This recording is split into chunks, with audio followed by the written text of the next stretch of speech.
उम्र भर तक मेरे खिदमत कर चुकी, उम्र भर पर मेरे खिदमत कर चुकी। जब हुआ मैं खिदमत के काबिल अब हुआ तू चल बसे।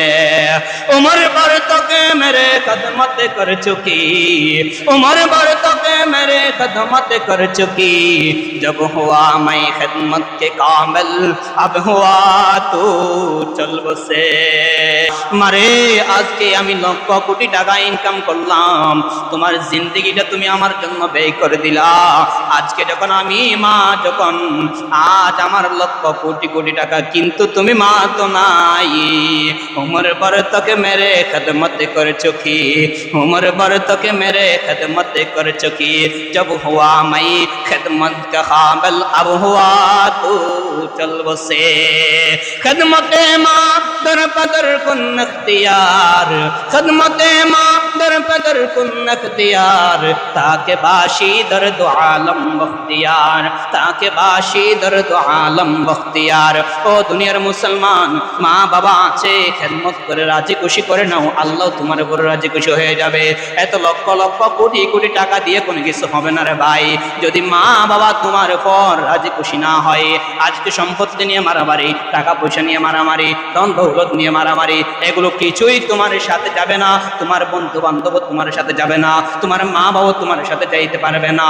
দুনিয়াতে আল্লাহ পরীক্ষার জন্য মানুষকে প্রেরণ করেছে। আল্লাহ পাক রব্বুল আলামিন 30 নম্বর পারার সূরা বাকারা সূরা মুলকের মধ্যে বলে দিলেন, আমি আল্লাহ মানুষ সৃষ্টি করলাম। আল্লাযী খালাকাল মাউতা ওয়াল হায়াতা লিয়াবলুয়াকুম আইয়ুকুম আহসানু আমালা। আমি উত্তম আমল জাস্টিফাই করার জন্য মানুষগুলোর দুনিয়াতে প্রেরণ করলাম। হায়াত সৃষ্টি করলাম আমি আল্লাহ, মাউত সৃষ্টি করলাম আমি আল্লাহ, এমনই ভাবে তোমাকে সৃষ্টি করলাম আমি আল্লাহ। সব কিছু একটাই মাধ্যম, একটাই মাধ্যম, একটাই উদ্দেশ্য, সেটা হলো তুমি বান্দা দুনিয়া থাকা অবস্থায় আইয়ুকুম আহসানু আমালা, উত্তম চরিত্র দিন আমল নিয়ে আমার আল্লাহর কাছে যদি যাইতে পারো, মা বাবার যদি শ্রদ্ধা আচরণ নিয়ে আমার কাছে যাইতে পারো, আল্লাহর কসম যেই সন্তানের উপর মা বাবা খুশি, ফালাহুল মাওলাহু আযজা ওয়া জালা, সেই বান্দার উপরও আমার আল্লাহ খুশি। বলেন আল্লাহু আকবার। এক সাহাবী আল্লাহর নবীর কাছে আসলেন, ইয়া রাসূলুল্লাহ, ইয়া হাবিবাল্লাহ, আমার মা আমার সাথে জবরদস্তি করে। কি বিচার দিলেন? ইয়া রাসূলুল্লাহ, ইয়া হাবিবাল্লাহ, আমার মা আমার সাথে জবরদস্তি করে। আল্লাহর নবী আবার সাহাবী দিলেন, ও আমার সাহাবী, তোমার মা কি তোমাকে গর্ভধারণ করেছিল? 10 মাস 10 দিন যে গর্ভধারণ করেছিল, তখন কি তোমার সাথে জবরদস্তি করেছিল নি? আল্লাহর নবীর সাহাবী আবার বললেন, ইয়া রাসূলুল্লাহ, আমার মা আমার সাথে জবরদস্তি করে। এবার আল্লাহর নবী সাল্লাল্লাহু আলাইহি ওয়াসাল্লাম সাহাবীর উদ্দেশ্য করে বললেন, তোমার মা যে তোমাকে 10 মাস 10 দিন পর্যন্ত গর্ভধারণ করেছিল, গর্ভধারণ করা অবস্থায় তোমার মা যে রাতে ঘুমাইতে পারে নাই, দিনে খাবার খাইতে পারে নাই, দিনে খাবার খাইতে পারে নাই, রাতে ঘুমাইতে পারে নাই, নিজে না খায়া তোমারে খাওয়াইছিল, তখন কি জবরদস্ত করছিল নি? সাহাবী আবার ডাকতে বললেন, ইয়া রাসূলুল্লাহ, ইয়া হাবিবাল্লাহ, আমি আমার এই মার প্রতিশোধ, এই ঋণের আমি প্রতিশোধ করে দিলাম। আমার নবী ডাকতে বললেন, নগো সাহাবী, কিভাবে তুমি প্রতিশোধ করলা? কিভাবে তুমি এগুলো পরিশোধ করে দিলা? সাহাবী ডাকতে বললেন, ইয়া রাসূলুল্লাহ, ইয়া হাবিবাল্লাহ, আমার মা এখন হাঁটতে পারে না, চলতে পারে না, আমি আমার মাকে আমার কাঁধের মধ্যে নিয়া আমি আমার মাকে হজ করিয়েছি।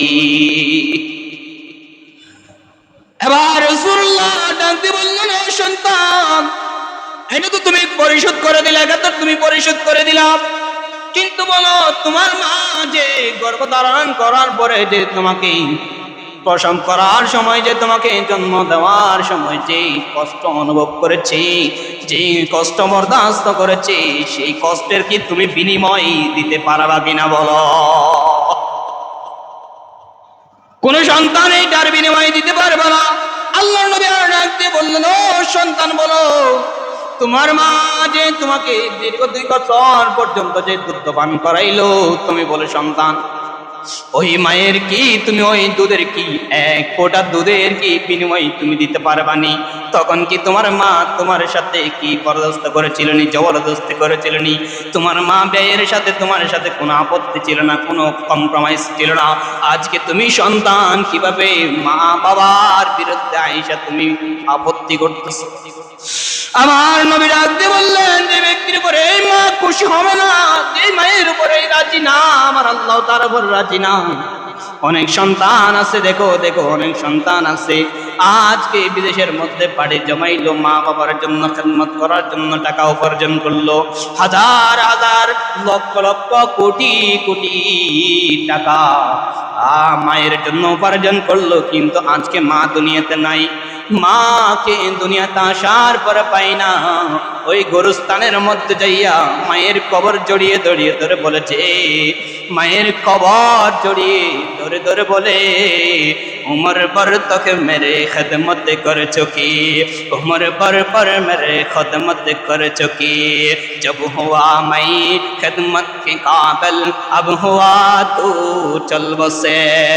उम्र भर तक मेरे खदमत कर चुकी, उम्र भर तक मेरे खदमत कर चुकी, जब हुआ मैं खदमत के काबिल अब हुआ तू चल बसे। দীর্ঘ এতদিন পর্যন্ত তোমার জন্য ইনকাম করলাম, ইনকাম করলাম, কিন্তু মা আজকে তুমি নাই। সারাটা বছর সারাটা জিন্দগি তুমি মা আমার জন্য ব্যয় করে দিলা, আমার জন্য ব্যয় করে দিলা। আমি মার সন্তান হিসেবে আমার জন্য তুমি সারাটা জিন্দগি তুমি নিজে না খেয়ে আমার খাওয়াইলা, নিজে না পয়রা আমার পড়াইলা, এমনকি আমি যেন সুস্থভাবে দুনিয়াতে জীবন যাপন করতে পারে শেষ পরিণতি যে আমাকে বিদেশেও পাঠাইলা। মারে আজকে আমি লক্ষ কোটি টাকা ইনকাম করলাম, তোমার জিন্দগিটা তুমি আমার জন্য ব্যয় করে দিলা। আজকে যখন আমি মা, যখন আজ আমার লক্ষ কোটি কোটি টাকা, কিন্তু তুমি মা তো নাই। उम्र भर तक मेरे खदमत कर चुकी, उम्र भर तक मेरे खदमत कर चुकी, जब हुआ मैं खदमत का काबिल अब हुआ तू चल बसे। खदमत माँ दर पदर कुन अख्तियार, खदमत माँ दर पदर कुन अख्तियार, ताके बाशी दर्द आलम बख्तियार, ताके बाशी दर्द आलम बख्तियार। ओ दुनियार मुसलमान, মা বাবা আছে, খেদমত করে রাজি খুশি করে নাও, আল্লাহ তোমার উপর রাজি খুশি হয়ে যাবে। এত লক্ষ লক্ষ কোটি কোটি টাকা দিয়ে কোনো কিছু হবে না রে ভাই, যদি মা বাবা তোমার উপর রাজি খুশি না হয়। আজকে সম্পত্তি নিয়ে মারামারি, টাকা পয়সা নিয়ে মারামারি, ধন দৌলত নিয়ে মারামারি, এগুলো কিছুই তোমার সাথে যাবে না। তোমার বন্ধু বান্ধব তোমার সাথে যাবে না, তোমার মা বাবা তোমার সাথে যাইতে পারবে না। দুনিয়াতে আল্লাহ পরীক্ষার জন্য মানুষকে প্রেরণ করেছে। আল্লাহ পাক রব্বুল আলামিন 30 নম্বর পারার সূরা বাকারা সূরা মুলকের মধ্যে বলে দিলেন, আমি আল্লাহ মানুষ সৃষ্টি করলাম, আল্লাযী খালাকাল মাউতা ওয়াল হায়াতা লিয়াবলুয়াকুম আইয়ুকুম আহসানু আমালা। আমি উত্তম আমল জাস্টিফাই করার জন্য মানুষগুলোর দুনিয়াতে প্রেরণ করলাম, হায়াত সৃষ্টি করলাম আমি আল্লাহ, মাউত সৃষ্টি করলাম আমি আল্লাহ, এমনই ভাবে তোমাকে সৃষ্টি করলাম আমি আল্লাহ। সব কিছু একটাই মাধ্যম, একটাই মাধ্যম, একটাই উদ্দেশ্য, সেটা হলো তুমি বান্দা দুনিয়া থাকা অবস্থায় আইয়ুকুম আহসানু আমালা, উত্তম চরিত্র দিন আমল নিয়ে আমার আল্লাহর কাছে যদি যাইতে পারো, মা বাবার যদি সদ্দা আচরণ নিয়ে আমার কাছে যাইতে পারো, আল্লাহর কসম যেই সন্তানের উপর মা বাবা খুশি, ফালাহুল মাওলাহু আযজা ওয়া জালা, সেই বান্দার উপরও আমার আল্লাহ খুশি। বলেন আল্লাহু আকবার। তাহলে গেল কয়টা? 6টা গেল। এরপরে ওয়াল ইস্তিগফার লাহুমা, তাদের উভয়ের জন্য সারাক্ষণ যেখানেই থাকেন, যে অবস্থায় থাকেন, ক্ষমা প্রার্থনা করার জন্য আদেশ দিয়েছেন কে? আমার আল্লাহ। ওয়াল ইস্তিগফার লাহুমা, মা বাবার গুনার জন্য আপনার থেকে ক্ষমা চাইতে হবে, কারণ তিনি আপনাকে এনে দিয়েছে।